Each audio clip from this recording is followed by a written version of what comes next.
Hello दोस्तों, स्वागत है आप सभी का आपके अपने यूट्यूब चैनल एजुकेटेड भारत में। दोस्तों आज इस वीडियो में हम भारतीय राष्ट्रीय कांग्रेस से रिलेटेड टॉप 50 एमसीक्यूज देखने वाले हैं। देखिए मोस्ट इंपॉर्टेंट टॉपिक है ये आपके अपकमिंग एग्जाम्स के लिए, तो प्लीज़ वीडियो को एंड तक ज़रूर देखिएगा। वीडियो पसंद आए तो लाइक एंड शेयर ज़रूर कीजिएगा।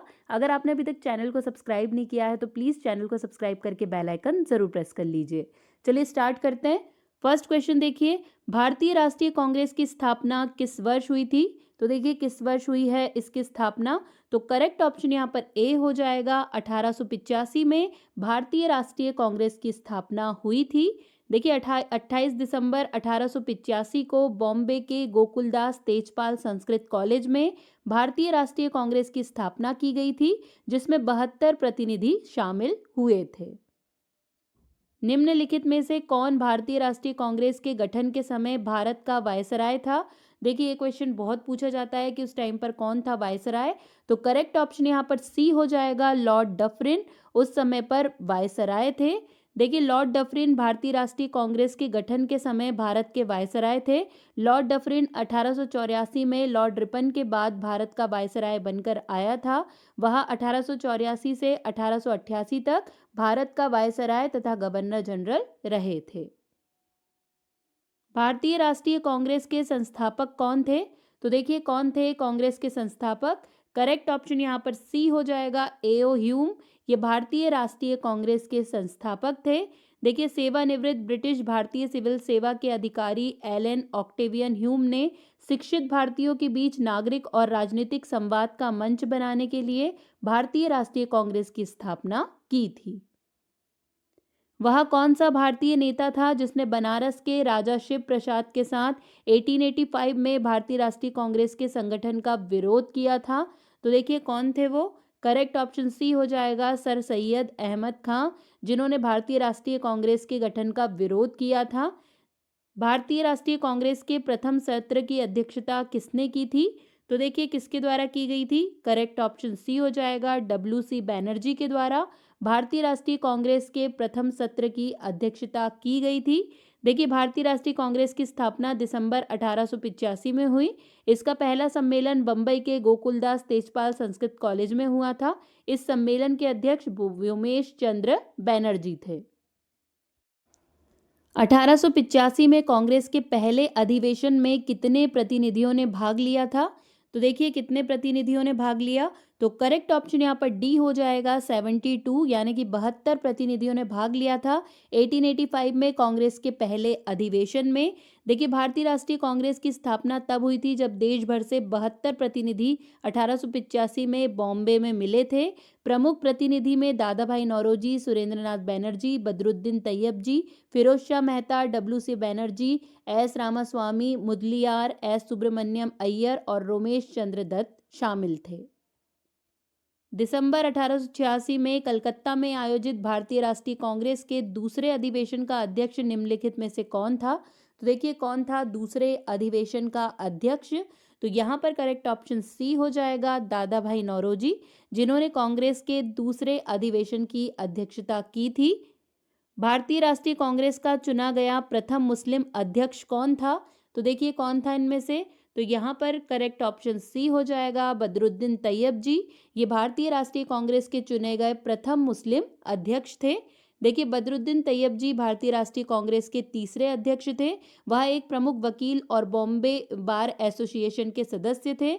उन्होंने 1887 में कांग्रेस सत्र की अध्यक्षता की, जो मद्रास में आयोजित किया गया था। भारतीय राष्ट्रीय कांग्रेस का पहला अंग्रेज अध्यक्ष कौन था? तो देखिए इनमें से कौन था पहला अंग्रेज अध्यक्ष भारतीय राष्ट्रीय कांग्रेस का। तो करेक्ट ऑप्शन यहाँ पर ए हो जाएगा, जॉर्ज यूले। ये भारतीय राष्ट्रीय कांग्रेस के पहले अंग्रेज अध्यक्ष थे। देखिए जॉर्ज यूल, जिनका जन्म स्कॉटलैंड में हुआ था, 1988 में भारतीय राष्ट्रीय कांग्रेस के चौथे अध्यक्ष चुने गए थे। वे भारतीय राष्ट्रीय कांग्रेस के अध्यक्ष के रूप में चुने जाने वाले पहले ब्रिटिश थे। किस अधिवेशन में कांग्रेस के लिए संविधान का निर्माण किया गया? तो देखिए कौन से अधिवेशन में किया गया, तो यहाँ पर करेक्ट ऑप्शन डी हो जाएगा। इलाहाबाद अधिवेशन में कांग्रेस के लिए संविधान का निर्माण किया गया था। देखिए 1888 के इलाहाबाद अधिवेशन में प्रथम बार कांग्रेस के संविधान का निर्माण हुआ था। भारतीय राष्ट्रीय गीत वंदे मातरम पहली बार किसी राजनीतिक अवसर पर कब गाया गया था, तो देखिए ये कब गाया गया है वंदे मातरम, तो करेक्ट ऑप्शन ए हो जाएगा। भारतीय राष्ट्रीय कांग्रेस अधिवेशन 1896 में पहली बार वंदे मातरम गाया गया था। देखिए भारतीय राष्ट्रीय गीत वंदे मातरम को पहली बार साल 1896 में कलकत्ता में हुए भारतीय राष्ट्रीय कांग्रेस के अधिवेशन में गाया गया था। एम रहीमतुल्ला सयानी इस अधिवेशन के अध्यक्ष थे।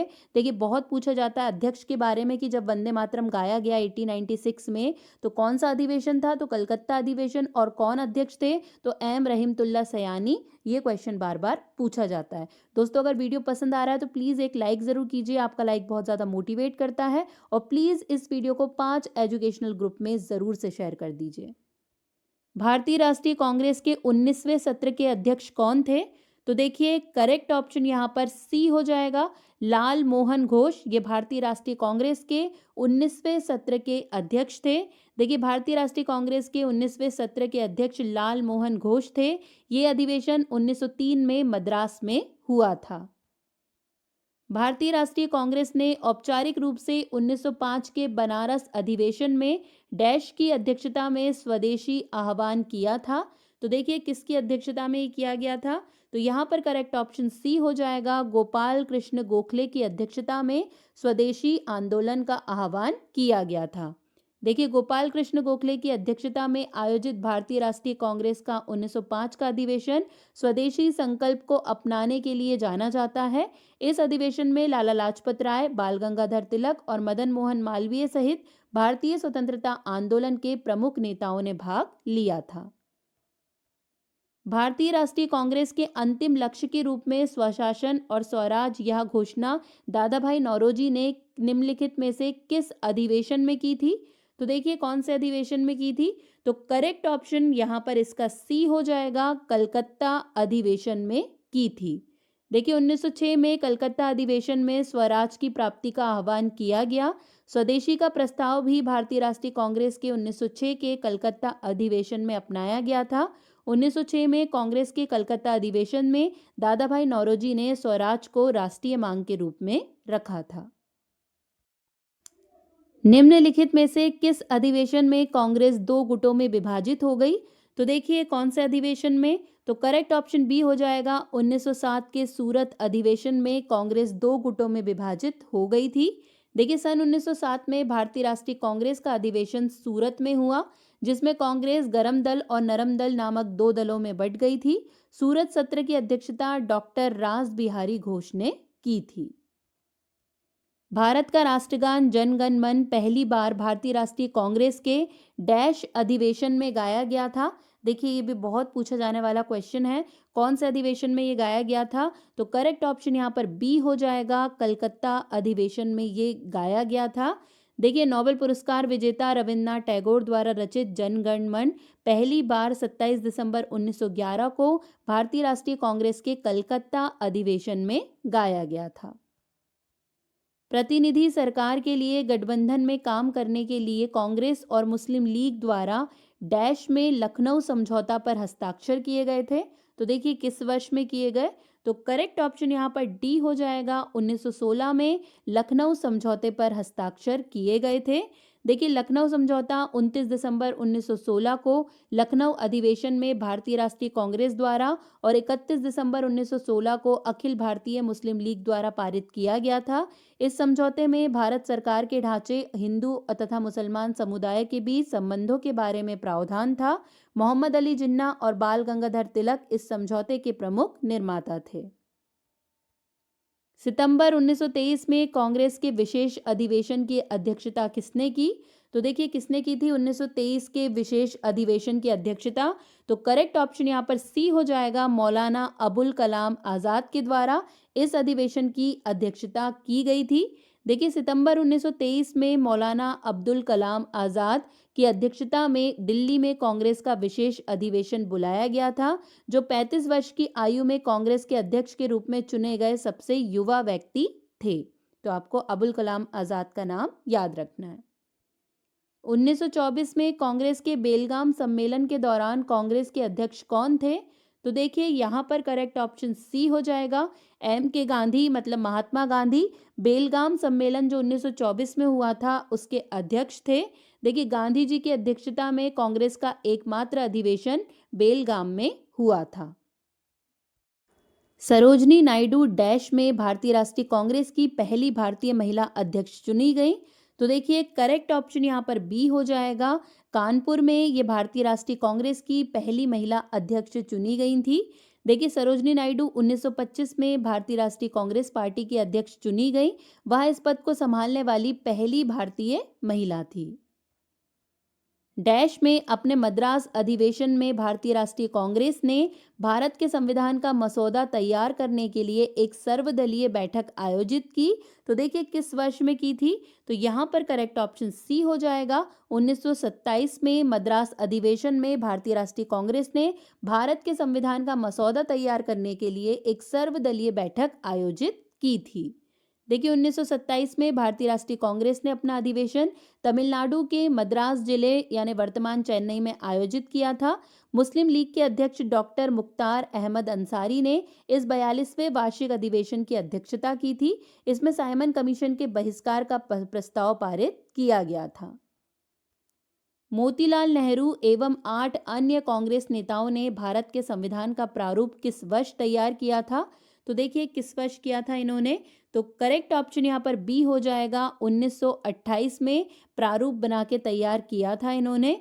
देखिए 1928 में मोतीलाल नेहरू और 8 अन्य कांग्रेस नेताओं ने भारत के लिए एक संविधान का प्रारूप तैयार किया था। दिसंबर 1929 में डैश की अध्यक्षता में कांग्रेस के लाहौर अधिवेशन में पूर्ण स्वराज की मांग को औपचारिक रूप से मान लिया गया। तो देखिए किसकी अध्यक्षता में हुआ था ये? तो यहाँ पर करेक्ट ऑप्शन बी हो जाएगा, जवाहरलाल नेहरू की अध्यक्षता में पूर्ण स्वराज की मांग को औपचारिक रूप से मान लिया गया था। देखिए 1929 में जवाहरलाल नेहरू की अध्यक्षता में लाहौर कांग्रेस ने पूर्ण स्वराज की मांग को औपचारिक रूप दिया था। 26 जनवरी को संविधान के उद्घाटन की तारीख के रूप में चुना गया था, क्योंकि 1930 में इसी तारीख को भारतीय राष्ट्रीय कांग्रेस ने डैश का खुलासा किया था। तो देखिए किसका खुलासा किया था? तो यहाँ पर करेक्ट ऑप्शन बी हो जाएगा, पूर्ण स्वराज आंदोलन का खुलासा इस दिन किया गया था। एक स्वतंत्र गणराज्य बनने और देश में कानून का राज स्थापित करने के लिए 26 नवंबर 1949 को भारतीय संविधान सभा द्वारा इसे अपनाया गया।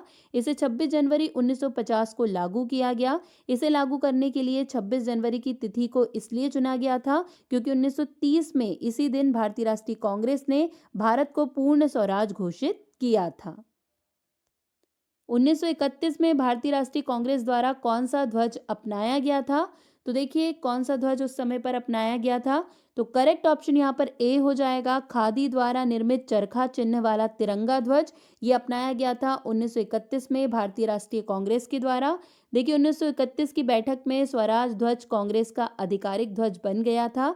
हालांकि तब तक ध्वज पहले ही स्वतंत्रता आंदोलन का प्रतीक बन चुका था। भारतीय राष्ट्रीय कांग्रेस के कराची अधिवेशन में निम्नलिखित में से किस वर्ष स्वतंत्र भारत के संविधान के रूपाकार पर विचार किया गया? तो देखिए कब किया गया ये? तो करेक्ट ऑप्शन यहाँ पर सी हो जाएगा, 1931 में ये विचार किया गया। देखिए 1931 में भारतीय राष्ट्रीय कांग्रेस का कराची अधिवेशन इस बात पर आधारित था कि स्वतंत्र भारत का संविधान कैसा दिखना चाहिए। 26 से 31 मार्च 1931 तक आयोजित कराची कांग्रेस अधिवेशन की अध्यक्षता सरदार वल्लभ भाई पटेल ने की थी। निम्नलिखित में से किसे वर्ष 1938 और 1939 में भारतीय राष्ट्रीय कांग्रेस के अध्यक्ष के रूप में चुना गया था? तो देखिए किसे चुना गया? तो यहाँ पर करेक्ट ऑप्शन डी हो जाएगा। सुभाष चंद्र बोस जी को चुना गया था अध्यक्ष के रूप में। देखिए सुभाष चंद्र बोस 1938 और 39 में कांग्रेस के अध्यक्ष के रूप में चुने गए थे। अपने पहले कार्यकाल के अंत तक त्रिपुरी कांग्रेस महाधिवेशन में अध्यक्षीय चुनाव 1939 के शुरू में ही हो गया था। महात्मा गांधी एवं कांग्रेस कार्य समिति द्वारा समर्थित डॉक्टर पटाभी सीतारामैया को हराकर नेताजी पुनः निर्वाचित हुए थे। स्वतंत्रता संग्राम के दौरान भारतीय राष्ट्रीय कांग्रेस के एकमात्र अध्यक्ष कौन थे जिन्होंने निर्वाचित होने के बाद भी अध्यक्ष पद से इस्तीफा दे दिया? तो देखिए कौन थे वो। तो यहाँ पर करेक्ट ऑप्शन बी हो जाएगा, सुभाष चंद्र बोस जी, जो निर्वाचित होने के बाद भी अध्यक्ष पद से इस्तीफा दे दिए थे। देखिए बोस ने 1939 में अध्यक्ष पद से इस्तीफा दे दिया क्योंकि उनके लिए कांग्रेस अध्यक्ष के रूप में काम करना कठिन होता जा रहा था। जब सुभाष चंद्र बोस ने भारतीय राष्ट्रीय कांग्रेस के अध्यक्ष पद से इस्तीफा दे दिया तो ये पद डॉक्टर राजेंद्र प्रसाद को दिया गया था। वर्ष 1947 में भारत की स्वतंत्रता के समय भारतीय राष्ट्रीय कांग्रेस के अध्यक्ष कौन थे? तो देखिए कौन थे, तो करेक्ट ऑप्शन ए हो जाएगा, जेबी कृपलानी। ये 1947 में भारत की स्वतंत्रता के समय भारतीय राष्ट्रीय कांग्रेस के अध्यक्ष थे। देखिए जीवट राम भगवान दास कृपलानी सन 1947 में भारतीय राष्ट्रीय कांग्रेस के अध्यक्ष रहे जब भारत को आज़ादी मिली थी। निम्नलिखित नेताओं में से किसने 1940 में कांग्रेस की महिला विंग की स्थापना की थी? तो देखिए किसने की थी, करेक्ट ऑप्शन डी हो जाएगा, सुचिता कृपलानी ने कांग्रेस की महिला विंग की स्थापना की थी। निम्नलिखित में से किसने 1909 में भारतीय राष्ट्रीय कांग्रेस के लाहौर अधिवेशन की अध्यक्षता की थी? तो देखिए यहाँ पर करेक्ट ऑप्शन सी हो जाएगा, मदन मोहन मालवीय के द्वारा 1909 में भारतीय राष्ट्रीय कांग्रेस के लाहौर अधिवेशन की अध्यक्षता की गई थी। देखिए मदन मोहन मालवीय ने 1909 में भारतीय राष्ट्रीय कांग्रेस के लाहौर अधिवेशन की अध्यक्षता की थी। निम्नलिखित में से कौन भारतीय राष्ट्रीय कांग्रेस के स्थापना सत्र में उपस्थित नहीं था? तो देखिए इनमें से कौन उपस्थित नहीं था, तो करेक्ट ऑप्शन यहाँ पर डी हो जाएगा, सुरेंद्र नाथ बैनर्जी। ये भारतीय राष्ट्रीय कांग्रेस के स्थापना सत्र में उपस्थित नहीं थे। निम्नलिखित में से किसे भारतीय राष्ट्रीय कांग्रेस के अध्यक्ष के रूप में कभी नहीं चुना गया था? तो देखिए किसे नहीं चुना गया कभी भी, तो करेक्ट ऑप्शन यहाँ पर इसका डी हो जाएगा, बाल गंगाधर तिलक को कभी भी भारतीय राष्ट्रीय कांग्रेस के अध्यक्ष के रूप में नहीं चुना गया। भारतीय राष्ट्रीय कांग्रेस की पहली महिला अध्यक्ष कौन थी? तो देखिए यहाँ पर करेक्ट ऑप्शन सी हो जाएगा, एनी बेसेंट। ये भारतीय राष्ट्रीय कांग्रेस की पहली महिला अध्यक्ष थी। 1917 में एनी बेसेंट 33वें सम्मेलन की पहली महिला अध्यक्ष बनी। उनके बाद केवल 4 अन्य महिलाओं ने पद संभाला है, सरोजनी नायडू, नीली सेन गुप्ता, इंदिरा गांधी और सोनिया गांधी। किसने कहा कि कांग्रेस आंदोलन ना तो लोगों से प्रेरित था ना ही उनके द्वारा तैयार या नियोजित था? तो देखिए स्टेटमेंट वाले क्वेश्चन बहुत पूछे जाते हैं, ये किसके द्वारा बोला गया है? तो बी करेक्ट हो जाएगा, सर सैयद अहमद के द्वारा ये स्टेटमेंट दिया गया था। देखिए सर सैयद अहमद खान ने कहा था कांग्रेस आंदोलन ना तो लोगों द्वारा प्रेरित था ना ये उनके द्वारा सोचा या योजनाबद्ध किया गया था। एक गवर्नर जनरल ने कांग्रेस के एक सत्र में भाग लिया है। तो देखिए गवर्नर जनरल और उस स्थान की पहचान करें जहां सत्र आयोजित किया गया था। तो यहाँ पर करेक्ट ऑप्शन कौन सा हो जाएगा, तो यहाँ पर डी ऑप्शन करेक्ट हो जाएगा, लॉर्ड होर्डिंग लखनऊ समझौता जो हुआ था या फिर लखनऊ में जो अधिवेशन हुआ था 1916 में, तो ये डी वाला ऑप्शन यहाँ पर एकदम करेक्ट हो जाएगा। निम्नलिखित में से किसने भारत को स्वतंत्रता प्राप्त करने के बाद भारतीय राष्ट्रीय कांग्रेस को बंद करने का सुझाव दिया था? किसके द्वारा ये सुझाव दिया गया था? तो करेक्ट ऑप्शन सी हो जाएगा, महात्मा गांधी के द्वारा सुझाव दिया गया था कि भारत को स्वतंत्रता प्राप्त करने के बाद राष्ट्रीय कांग्रेस को बंद कर देना चाहिए। देखिए महात्मा गांधी ने सुझाव दिया था कि भारत को स्वतंत्रता मिलने के बाद भारतीय राष्ट्रीय कांग्रेस को समाप्त कर देना चाहिए क्योंकि भारतीय स्वतंत्रता के लिए लड़ने का उसका मुख्य उद्देश्य पूरा हो चुका था। 1922 में आयोजित भारतीय राष्ट्रीय कांग्रेस के गया अधिवेशन के अध्यक्ष कौन थे? देखिए सारे ही अधिवेशन बहुत ज़्यादा इंपॉर्टेंट है, पूछ लिया जाता है। तो गया अधिवेशन के अध्यक्ष कौन थे? तो करेक्ट ऑप्शन ए हो जाएगा, चितरंजन दास। ये गया अधिवेशन के अध्यक्ष थे। देखिए भारतीय राष्ट्रीय कांग्रेस ने अपना 37वां वार्षिक अधिवेशन दिसंबर 1922 के अंतिम सप्ताह में बिहार के गया नामक तीर्थ स्थान में आयोजित किया। चितरंजन दास की अध्यक्षता में गया में कांग्रेस का अधिवेशन हुआ था। स्वराज पार्टी का गठन किसने किया था? तो देखिए इनमें से किसके द्वारा किया गया? तो करेक्ट ऑप्शन बी हो जाएगा, चितरंजन दास और मोतीलाल नेहरू के द्वारा स्वराज पार्टी का गठन किया गया था। देखिए स्वराज पार्टी पराधीन भारत के स्वतंत्रता संग्राम के समय बना एक राजनीतिक दल था। इस दल की स्थापना 1 जनवरी 1923 को देशबंधु चितरंजन दास तथा मोतीलाल नेहरू ने की थी। प्रथम अखिल भारतीय समाजवादी युवा कांग्रेस के सभापति कौन थे? तो देखिए कौन थे, तो करेक्ट ऑप्शन डी हो जाएगा, पंडित जवाहरलाल नेहरू भारतीय समाजवादी युवा कांग्रेस के सभापति थे। देखिए प्रथम अखिल भारतीय समाजवादी युवा कॉन्फ्रेंस के सभापति जवाहरलाल नेहरू थे। 1920 के भारतीय राष्ट्रीय कांग्रेस के कलकत्ता अधिवेशन में गांधी जी द्वारा असहयोग का प्रस्ताव रखा गया। इस अधिवेशन की अध्यक्षता किसने की थी? तो देखिए किसके द्वारा की गई थी, तो करेक्ट ऑप्शन ए हो जाएगा, लाला लाजपत राय के द्वारा इस अधिवेशन की अध्यक्षता की गई थी। देखिए सितंबर 1920 में भारतीय राष्ट्रीय कांग्रेस के विशेष अधिवेशन का आयोजन कलकत्ता में किया गया था। इस विशेष अधिवेशन की अध्यक्षता लाला लाजपत राय ने की थी। इसी अधिवेशन में गांधी जी ने असहयोग आंदोलन का प्रस्ताव रखा था। दोस्तों अगर वीडियो पसंद आ रहा है तो प्लीज लाइक जरूर कीजिए और इसे ज्यादा से ज्यादा शेयर कर दीजिए। फॉरवर्ड ब्लॉक का गठन किसने किया था? तो देखिए किसके द्वारा किया गया फॉरवर्ड ब्लॉक का गठन? तो करेक्ट ऑप्शन यहाँ पर बी हो जाएगा, सुभाष चंद्र बोस जी के द्वारा फॉरवर्ड ब्लॉक का गठन किया गया था। देखिए भारतीय राष्ट्रीय कांग्रेस का फॉरवर्ड ब्लॉक एक राजनीतिक दल है जिसका गठन 3 मई 1939 को नेताजी सुभाष चंद्र बोस ने उत्तर प्रदेश के मकरोर उन्नाव में किया था। गांधी इरविन समझौते के समर्थन और दूसरे गोलमेज सम्मेलन में कांग्रेस का प्रतिनिधित्व करने के लिए गांधी के नामांकन के दौरान कांग्रेस के अध्यक्ष कौन थे? तो देखिए इस टाइम पर कौन थे कांग्रेस के अध्यक्ष? तो करेक्ट ऑप्शन ए हो जाएगा, सरदार वल्लभ भाई पटेल इस समय पर कांग्रेस के अध्यक्ष थे। देखिए गांधी इरविन समझौते को स्वीकृति प्रदान करने के लिए 29 मार्च 1931 को कराची में कांग्रेस का अधिवेशन आयोजित किया गया था। वल्लभ भाई पटेल इसके अध्यक्ष थे। कांग्रेस के किस अधिवेशन में नेहरू की अध्यक्षता में राष्ट्रीय योजना समिति का गठन किया गया था? तो देखिए करेक्ट ऑप्शन सी हो जाएगा, 1938 के हरिपुरा अधिवेशन में राष्ट्रीय योजना समिति का गठन किया गया था। देखिए भारत के लिए राष्ट्रीय योजना विकसित करने का पहला प्रयास 1938 में हुआ। कांग्रेस अध्यक्ष सुभाष चंद्र बोस ने जवाहरलाल नेहरू की अध्यक्षता में एक राष्ट्रीय योजना समिति की स्थापना की थी। मुस्लिम लीग के साथ लखनऊ संधि संयुक्त सत्र के दौरान कांग्रेस के अध्यक्ष कौन थे? तो देखिए उस समय पर कांग्रेस के अध्यक्ष कौन थे? तो करेक्ट ऑप्शन सी हो जाएगा, अंबिका चरण मजुमदार उस समय पर कांग्रेस के अध्यक्ष थे। देखिए लखनऊ समझौते में भारत सरकार की संरचना के साथ साथ हिंदू और मुस्लिम समुदायों के आपसी संबंधों पर विचार की चर्चा की गई थी। इस संयुक्त अधिवेशन के अध्यक्ष अंबिका चरण मजुमदार थे। कांग्रेस के किस अधिवेशन में जलियांवाला बाग हत्याकांड की कड़ी निंदा की गई थी?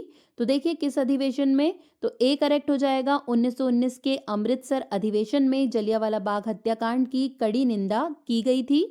देखिए भारतीय राष्ट्रीय कांग्रेस का अमृतसर अधिवेशन 27 दिसंबर 1919 से 1 जनवरी 1920 तक अमृतसर पंजाब में आयोजित किया गया था। इस अधिवेशन की अध्यक्षता पंडित मोतीलाल नेहरू ने की थी। यह अधिवेशन जलियांवाला बाग हत्याकांड, गुजरांवाला पर हवाई बमबारी और पंजाब में मार्शल लॉ लागू होने के बाद हुआ था। भारतीय राष्ट्रीय कांग्रेस द्वारा बनाई गई ब्रिटिश समिति की इंडिया नामक पत्रिका का मुख्य उद्देश्य क्या था? तो देखिए यहाँ पर करेक्ट ऑप्शन सी हो जाएगा, ब्रिटिश संसद और जनता को भारतीयों के हित में प्रभावित करना, ये इस पत्रिका का मुख्य उद्देश्य था। देखिए भारतीय राष्ट्रीय कांग्रेस की ब्रिटिश समिति ने इंडिया नामक पत्रिका 1889 में आरंभ की थी। भारतीय राष्ट्रीय कांग्रेस द्वारा बनाई गई ब्रिटिश समिति की इंडिया नामक पत्रिका का मुख्य उद्देश्य ब्रिटिश संसद और जनता को भारतीयों के हित में प्रभावित करना था। भारतीय इतिहास में गोकुलदास तेजपाल संस्कृत महाविद्यालय क्यों महत्वपूर्ण है? तो देखिए ये क्यों सबसे ज़्यादा महत्वपूर्ण है, तो करेक्ट ऑप्शन ए हो जाएगा। भारतीय राष्ट्रीय कांग्रेस का प्रथम सत्र यहीं पर हुआ था, इसीलिए ये महाविद्यालय बहुत महत्वपूर्ण है। देखिए अब बारी है लास्ट क्वेश्चन की। कांग्रेस का उदारवादी युग कब से कब तक रहा? तो देखिए उदारवादी युग कब से कब तक रहा था? तो करेक्ट ऑप्शन यहाँ पर बी हो जाएगा 1885 से 1905 तक, मतलब 1885 से 1905 तक का जो समय था वो कांग्रेस का उदारवादी युग कहा जाता था। देखिए उदारवादी नेताओं ने 1885 से 1905 तक कांग्रेस का मार्गदर्शन किया, इसलिए भारत के राष्ट्रीय आंदोलन के इतिहास में इस काल को उदारवादी युग कहा जाता है। यहीं पर दोस्तों हमारे सारे क्वेश्चंस कंप्लीट होते हैं। वीडियो आपको कैसा लगा कमेंट में आप ज़रूर बताइए। अगर वीडियो पसंद आया तो लाइक एंड शेयर ज़रूर कीजिए। अगर अभी तक चैनल को सब्सक्राइब नहीं किया है तो प्लीज़ चैनल को सब्सक्राइब करके बेल आइकन ज़रूर प्रेस कर लीजिए। आज के लिए बस इतना ही। अब आपसे मुलाकात होगी नेक्स्ट वीडियो में। तब तक के लिए पढ़ते रहिए, आगे बढ़ते रहिए। जय हिंद, जय भारत।